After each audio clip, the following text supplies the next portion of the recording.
Hello friends, welcome to my channel. SSC MTS का 17 अक्टूबर के first shift का exam हो गया है दोस्तों, जिसका मैं आपको बिल्कुल 100% एक्यूरेट आंसर के साथ इस वीडियो में बताऊंगा। तो देख लेते हैं कि किस प्रकार के आज आपके 17 अक्टूबर के फर्स्ट शिफ्ट के एग्ज़ाम में प्रश्न पूछे गए हैं। उससे पहले एक बात और दोस्तों कि जिन्होंने भी अगर चैनल को सब्सक्राइब नहीं किया है तो एसएससी एमटीएस एग्ज़ाम से रिलेटेड पल पल की अपडेट के लिए चैनल को सब्सक्राइब ज़रूर कर दीजिएगा। और बगल में ही आपको एक बेल आइकन यानी घंटे का निशान भी दिख रहा होगा, तो आप उसे भी ज़रूर प्रेस कर दीजिएगा। तो चलिए वीडियो को स्टार्ट करते हैं।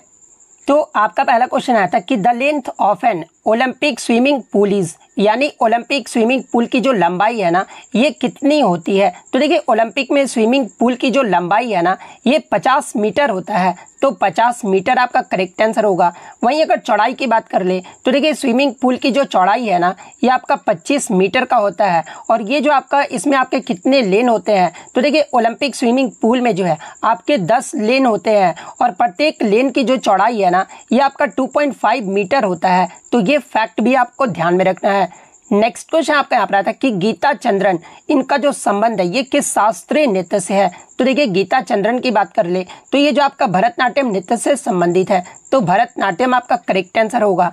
इसके अलावा भरतनाट्यम के अन्य अगर प्रसिद्ध कलाकारों की बात कर ले तो देखिए पद्म सुब्रमण्यम, अलारमिल वल्ली, यामिनी कृष्ण मूर्ति, अनीता रत्नम, मृणालिनी साराभाई, मल्लिका साराभाई, मीनाक्षी सुंदरम पिल्लई, सोनल मानसिंह, वैजंती माला, स्वप्न सुंदरी, टी बाला सरस्वती, शांता रॉय, वैजंती माला, सोनल मानसिंह, संयुक्ता पाणिग्राही और रुक्मणी देवी अरुंडेल, इन सभी का जो संबंध है ना ये आपका भरतनाट्यम नृत्य से है। अब बहुत सारे बच्चे ये कमेंट्स करेंगे कि सर सोनल मानसिंह का संबंध ये आपका ओडिसी नृत्य से है। तो देखिए मैं आपको बता दूं कि सोनल मानसिंह ये आपका भरतनाट्यम नृत्य से भी संबंधित है और ओडिसी नृत्य से भी वो संबंधित है। तो ये फैक्ट भी आप ध्यान में रखिएगा।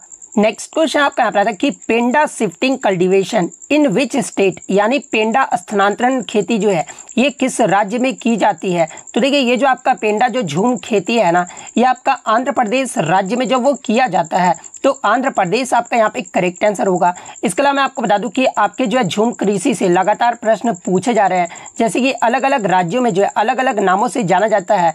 कल आपका मध्य प्रदेश का पूछा गया था। तो देखिए मैं आपको बता दूं कि मैंने आपको एक्स्ट्रा फैक्ट में ये क्वेश्चन आपको कराया था और आपके प्रश्न वो रिपीट हो रहे हैं। तो देखिए मध्य प्रदेश राज्य में इसे आपका बेवर या फिर दैया के नाम से वो जाना जाता है।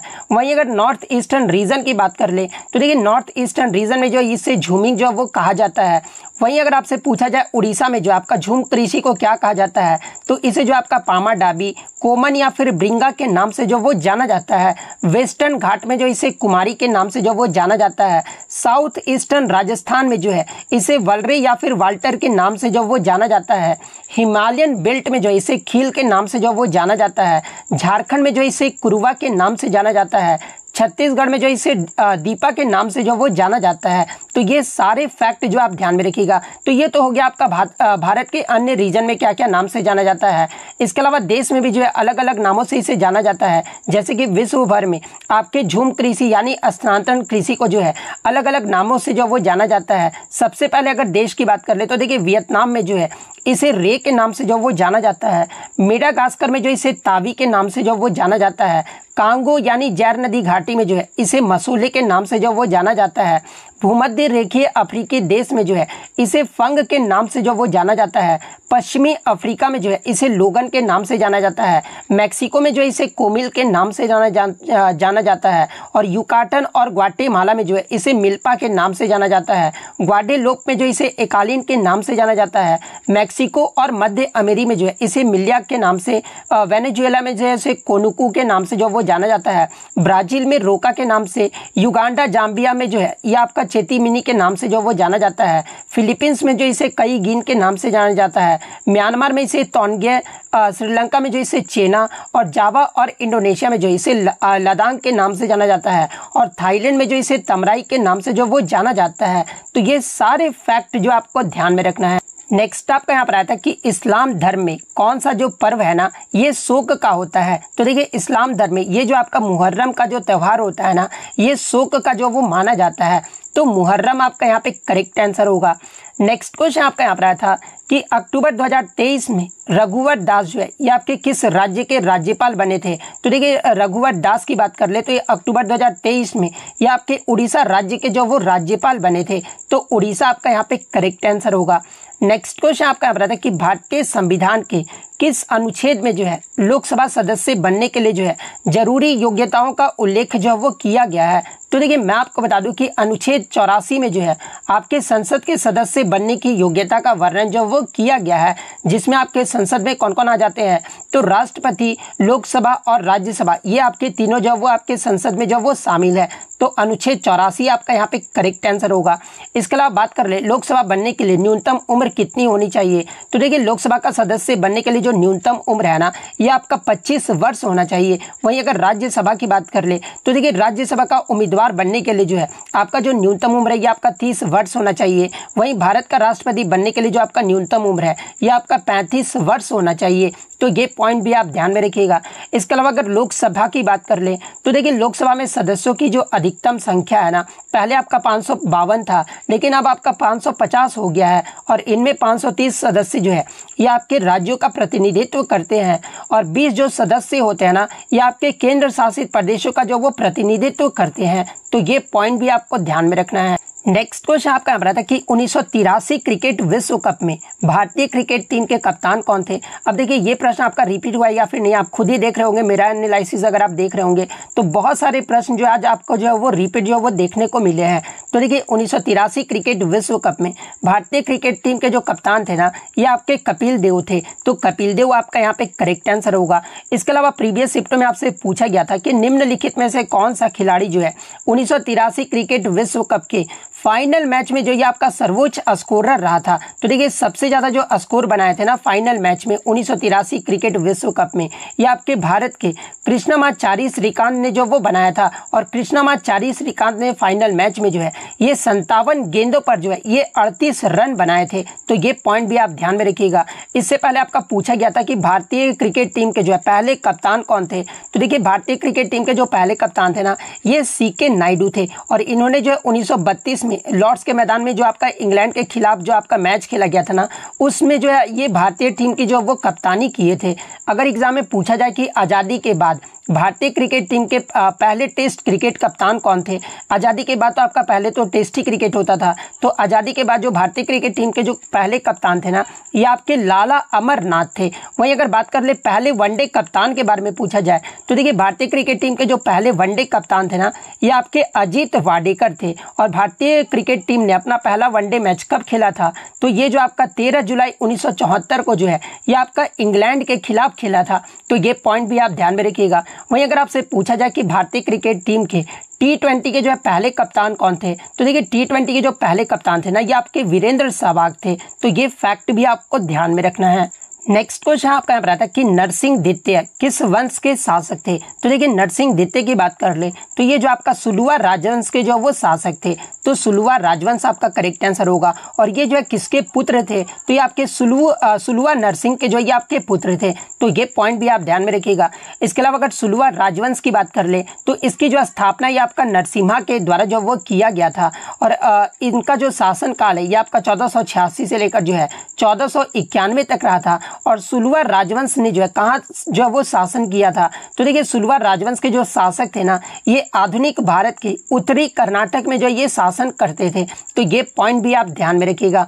नेक्स्ट क्वेश्चन आपका यहाँ पर आया था कि खग्गे खुदा बख्श ये जो आपके किस घराने से संबंधित है। तो देखिए खग्गे खुदा बख्श जो है ये आपके आगरा घराने से जो वो संबंधित है और ये जो आपका ग्वालियर घराने की ख्याल शैली को आगरा घराने से परिचित कराने के लिए जो है ये आपके जाने जाते थे। तो आगरा घराना आपका करेक्ट आंसर होगा। और ये भी क्वेश्चन मैं आपको एक्स्ट्रा फैक्ट में जो वो कराया था और इसका पीडीएफ भी जो है घराने का सारा पीडीएफ जो है मैं आपको टेलीग्राम पे भी जो वो अपलोड कर दिया था। तो जिन्होंने भी पीडीएफ देखा होगा वो इस क्वेश्चन को जो इजिली करके आ गए होंगे। नेक्स्ट क्वेश्चन आपका यहाँ पर आता है कि देवदास और परिणीता ये जो उपन्यास है ना इसके लेखक कौन है। तो देखिए देवदास और परिणीता उपन्यास के जो लेखक है ना ये आपके शरद चंद्र चट्टोपाध्याय हैं। तो शरद चंद्र चट्टोपाध्याय आपका करेक्ट आंसर होगा। नेक्स्ट क्वेश्चन आपका यहाँ पर आया था कि trees like ebony, mahogany, rosewood, rubber and cinchona are found in which type of forest, यानी आबुनस, महागौनी, शीशम, रबर और सिरकोना, ये जैसे जो पेड़ है ना, ये किस प्रकार के वनों में जो वो पाए जाते हैं। तो देखिए आबुनस और आपके सिंकोना जैसे जो पेड़ है ना, ये आपके ट्रॉपिकल एवरग्रीन फॉरेस्ट यानी उष्ण कटिबंधीय सदाबहार वन में जो ये पाए जाते हैं। तो ट्रॉपिकल एवरग्रीन फॉरेस्ट आपका करेक्ट आंसर होगा। नेक्स्ट क्वेश्चन आपका यहाँ पर आता है कि in which state the least number of people live under the below poverty, यानी किस राज्य में जो है सबसे कम लोग जो है गरीबी से नीचे जो वो रहते हैं। तो देखिए नीति आयोग के मुताबिक भारत के सबसे कम गरीबी रेखा से नीचे रहने वाले लोगों का जो प्रतिशत है ना, ये आपका सबसे कम गोवा और केरल राज्य में है। तो ऑप्शन में या तो आपका गोवा दिया गया होगा या फिर केरल दिया गया होगा। तो इन दोनों में से जो भी दिया गया होगा वो आपका यहाँ पे करेक्ट आंसर होगा। अगर दोनों ही ऑप्शन में अगर आपका दिया गया होगा तो फिर आपका केरल जो है वो करेक्ट आंसर होगा। तो ये पॉइंट भी आपको ध्यान में रखना है। नेक्स्ट क्वेश्चन आपका बता था कि who was the first feudatory of Pallava dynasty, यानी पल्लव वंश का प्रथम सामंत कौन था। यहाँ पर जो आपका स्थापना किसके द्वारा किया गया था ये नहीं पूछा गया था, पल्लव वंश का प्रथम सामंत जो वो पूछा गया था। तो देखिए पल्लव वंश के जो प्रथम जो आपके सामंत थे ना, ये आपके विजयालय थे, और ये जो आपके विजयालय थे ना, ये आपके चोल वंश के जो वो संस्थापक थे। तो विजयालय आपका यहाँ पे करेक्ट आंसर होगा। इसके अलावा अगर पल्लव वंश की स्थापना अगर पूछा जाए तो देखिए पल्लव वंश के जो संस्थापक थे ना, ये आपके सिंह विष्णु थे। तो ये फैक्ट भी आपको ध्यान में रखना है। एक क्वेश्चन आपका कांग्रेस अधिवेशन की अध्यक्षता से जो वो आपको मैच करना था, जहाँ पे पहला आपका यहाँ पे 1960 लिखा गया, यहाँ पे 1907 था। ठीक है, आप यहाँ पे करेक्ट कर लीजिएगा। 1907 के सूरत अधिवेशन की जो अध्यक्षता है ना, ये किसने की थी ये पूछा गया था। तो देखिए 1907 के सूरत अधिवेशन की जो अध्यक्षता है ना, ये रास बिहारी घोष के द्वारा जो वो किया गया था। और इसी सूरत अधिवेशन में जो है आपका जो आपके नरम दल और गरम दल जो थे ना, ये आपके दो समूह में जो वो बट गए थे। और ये जो आपके रास बिहारी घोष थे ना, ये आपके नरम दल के नेता थे। तो आपका 1907 के सूरत अधिवेशन में जो है आपका यहाँ पर रास बिहारी घोष जो आपका सही मैचिंग होगा। इसके बाद आपका जो है 1885 का जो है कांग्रेस अधिवेशन से पूछा गया था। तो देखिए 1885 का जो कांग्रेस अधिवेशन है ना, ये आपका बंबई में आयोजित किया गया था। और इसकी जो अध्यक्षता है ना, ये आपके व्योमेश चंद्र बनर्जी के द्वारा जो वो किया गया था। तो 1885 में व्योमेश चंद्र बनर्जी आपका जो है वो सही मैचिंग होगा। उसके बाद तीसरा ऑप्शन आपका था 1925 का जो है कानपुर अधिवेशन से। तो देखिए 1925 का जो कानपुर जो आपका कांग्रेस का जो अधिवेशन है ना, ये आपका कानपुर में आयोजित किया गया था। और इसकी जो अध्यक्षता है ना, ये सरोजनी नायडू ने जो वो किया था। और सरोजनी नायडू जो है ये भारतीय राष्ट्रीय कांग्रेस की पहली भारतीय महिला अध्यक्ष थी। तो ये पॉइंट भी आप ध्यान रखिएगा। एग्जाम में अगर पूछा जाए कि भारतीय राष्ट्रीय कांग्रेस की पहली भारतीय महिला अध्यक्ष कौन थी, तो ये आपका सरोजनी नायडू थी। अगर सिर्फ आपसे पूछा जाए कि पहली महिला अध्यक्ष कौन थी, यहाँ पर भारतीय ना दिया रहे, तो फिर आपका एनी बेसेंट होगा। तो ये फैक्ट भी आपको ध्यान में रखना है। तो 1925 के कानपुर अधिवेशन में सरोजनी नायडू जो है आपका सही मैचिंग होगा। तो इस प्रकार से जिन्होंने भी मैच किया होगा उनका यहाँ पे करेक्ट आंसर होगा। नेक्स्ट क्वेश्चन आपका रहा था कि 1905 में जो आपका बंगाल विभाजन हुआ था ना, उस समय भारत के वायसराय जो ये कौन थे। तो देखिए 1905 में आपका बंगाल विभाजन की घोषणा जो वो किया गया था। और इसे जो लागू है ना, ये आपका 16 अक्टूबर 1905 को जो है ये आपका लागू किया गया था। हालांकि मैं आपको बता दूं कि 1911 में जो है इसे आपका हार्डिंग के द्वारा जो वो वापस ले लिया गया था। लेकिन 1905 में जो आपका बंगाल विभाजन हुआ था ना, उस समय जो भारत के वायसराय थे ये आपके कर्जन थे। तो कर्जन आपका यहाँ पे करेक्ट आंसर होगा। नेक्स्ट क्वेश्चन आपका यहाँ पर आता है कि विच type of goods is recreation service, यानी आपका कौन सा जो है, जहाँ पे ऑप्शन में आपका इंटरमीडिएट, कैपिटल और कंज्यूमर जो वो दिया गया था। यानी जो आपके मनोरंजन सेवाएं होते हैं ना, ये किस प्रकार की वस्तुएं होती है। तो देखिए ये जो आपके मनोरंजन की जो सेवाएं होती है ये आपके उपभोक्ता वस्तुएं होती है, यानी कंज्यूमर गुड्स होता है। तो कंज्यूमर गुड्स आपका यहाँ पे करेक्ट आंसर होगा। अब बात कर लेते कि कंज्यूमर गुड्स होता क्या है। तो देखिए वैसे उपभोक्ताएं वस्तुएं जो कि आपका उत्पाद या फिर सेवाएं जिन्हें खरीदार के उपयोग या फिर आनंद के लिए जो वो खरीदा जाता है और आगे के आर्थिक उत्पादन के लिए उपयोग जो है इसे नहीं किया जाता है, और इन्हें अंतिम माल या फिर खुदरा माल के रूप में भी जो है वो आपका जाना जाता है। तो ये पॉइंट भी आप ध्यान में रखिएगा। नेक्स्ट क्वेश्चन आपका यहाँ पर था कि कौस्तिकी उपनिषद जो है ये आपका किससे जुड़ा हुआ है। तो देखिए कौस्तिकी जो उपनिषद है ना, ये आपका ऋग्वेद से जो वो जुड़ा हुआ है। तो ऋग्वेद आपका करेक्ट आंसर होगा। नेक्स्ट आपका यहाँ पर आता है कि analgesics are medications used to, यानी एनाल्जेसिक जो दवाएं होती है ना, इसे आपका किसके लिए उपयोग किया जाता है। तो देखिए एनाल्जेसिक एक ऐसी दवाएं हैं जिसका उपयोग जो है ये आपका दर्द और सूजन के इलाज के लिए जो वो किया जाता है। तो पेन एंड इन्फ्लेमेशन आपका यहाँ पे करेक्ट आंसर होगा, लेकिन ऑप्शन में शायद आपका पेन ही दिया गया था, तो पेन आपका यहाँ पे करेक्ट आंसर होगा। नेक्स्ट क्वेश्चन आपका बताता है कि to heart of a baby beats 135 times per minute, what is the frequency. एक यानी एक बच्चे का दिल जो है एक मिनट में 135 बार जो वो धड़कता है, और इसकी आवृत्ति जो है वो पूछा गया था।